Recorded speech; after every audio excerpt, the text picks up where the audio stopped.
दिल्ली के जनपथ मार्केट की एक गर्म हल्की धूप भरी दोपहर थी। भीड़ भाड़ के बीच 28 साल की तन्वी अपनी ही दुनिया में खोई हुई थी।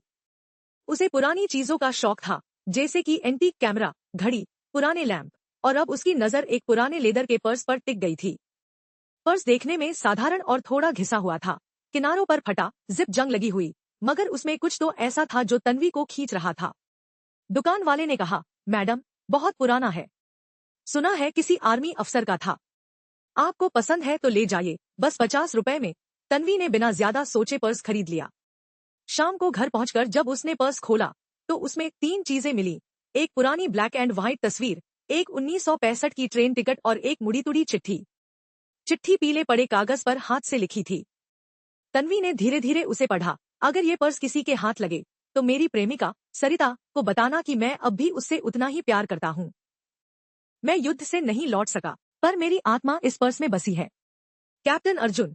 पढ़ते ही तन्वी की रूह कांप गई। एक पुराने पर्स में छिपी हुई ये अधूरी कहानी जैसे अब उससे पूरी होने की उम्मीद कर रही थी। उसने उसी वक्त रिसर्च शुरू की। टिकट पर लिखे स्टेशन का नाम और तारीख को ऑनलाइन सर्च किया। कुछ देर की खोजबीन के बाद उसे एक न्यूज आर्टिकल मिला एक महिला के बारे में, जिनका नाम था सरिता देवी। वे आज भी हर 15 अगस्त को उसी पुराने स्टेशन पर जाती थीं, उसी ट्रेन का इंतजार करने जो कभी नहीं आई। तन्वी ने तय किया कि वह पर्स सरिता तक पहुंचाएगी।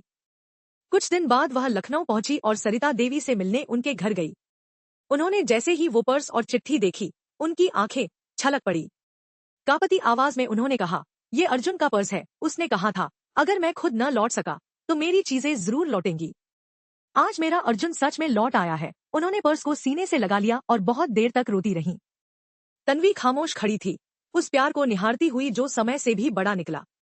वापसी की ट्रेन में तन्वी बस यही सोचती रही। हम सोचते हैं कि कुछ चीजें बस पुरानी हैं, लेकिन कभी कभी वही चीजें किसी की पूरी अधूरी जिंदगी की आखिरी कड़ी होती हैं। मोरल, नैतिक शिक्षा, कभी कभी हमारी सबसे मामूली लगने वाली हरकत किसी की सबसे बड़ी अधूरी कहानी को पूरा कर सकती है। जो चीजें खो जाती हैं, जरूरी नहीं कि वे भुला दी जाती हैं।